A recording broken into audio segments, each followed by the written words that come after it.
Esther, congratulations. You Thank are you. the Christopher Tower Poetry Competition prize winner of 2023. How does it feel to have won? It's a bit mad. I'm very I'm pinching myself, honestly. When I've heard I was on the shortlist, I was like, what? this can't be true. But now, I'm really excited. And just, it's such a privilege, and everyone's poems were so amazing. Well, your poem is amazing, and we're going to hear it in just a few moments. I remember reading it. I remember the moment I sat up and paid attention to its language. It's extraordinarily nimble in its movements, and it's about movement in lots of ways. It has lots of images turning like a corkscrew. Things are moving in a kind of orbit, and things are unfurling, coiled and unfurling. Time is moving and passing. I'm intrigued to know a little bit about where it came from or how it crept up on you.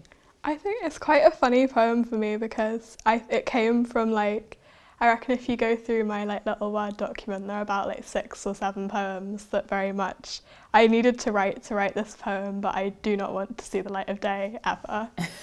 So I think, I was a lot of it I was just really enjoying the language, I think. You can really feel that in the poem. The language is so alive, and I can tell that you're interested in the history of the language too, because there's a turn in the poem to etymology. Did you know that the word planet comes from the Greek planetae, meaning wanderers? And there's also a turn towards what a poem is. This is a poem that's really thinking about what is a poem and what can it do, which is a very mature thing for a poet of your stage of career, if I can say it like that, to be thinking about. Why were you thinking about the poem itself, do you think? I think by the time I got to the point where I was finishing the poem, I was very frustrated with it. I was very I've been trying to write this. I've written a load of rubbish poems about planets, which are just planet word cloud on a little stanza forms that were not it. And I was I think it was a bit of a sort of very much reflecting on my own process of writing the poem. And I don't really know a lot about planets, but I do know how I write a poem and how sometimes you're just reveling in it and sometimes you're agonizing because it's this one word is not right, but I don't know what to put there. So I think I quite enjoyed that idea of comparing the journey of making a poem to a physical journey and those histories that are bound up in that.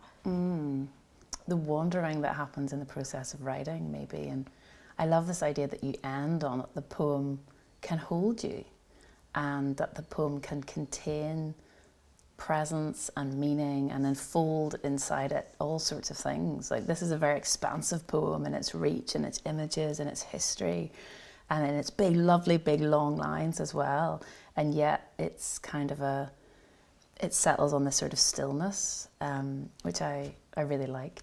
Thank you. I think, you were saying about it sort of being about motion, I think then that line was initially somewhere in the middle of the poem, which just didn't work. It was very random.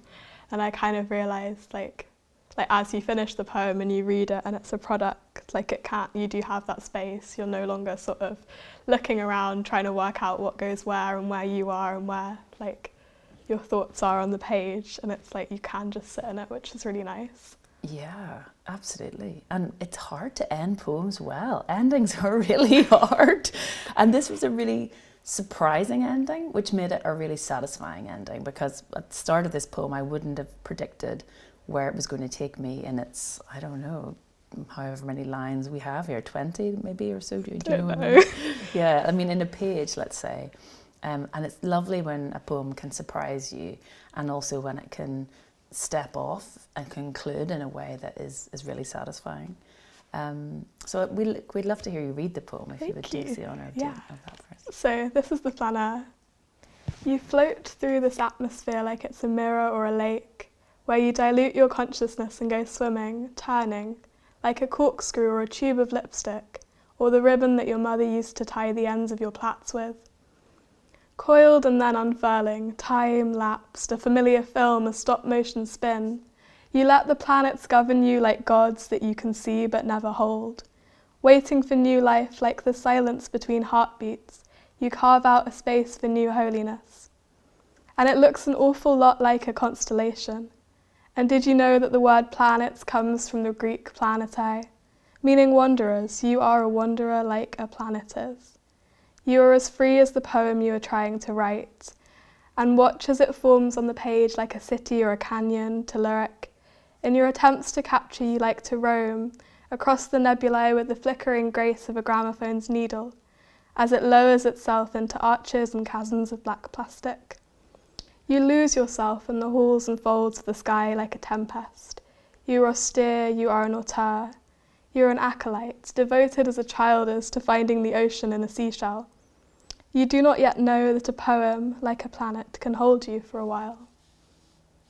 Thank you. It's really wonderful to hear you read it. Congratulations again. Thank you so much.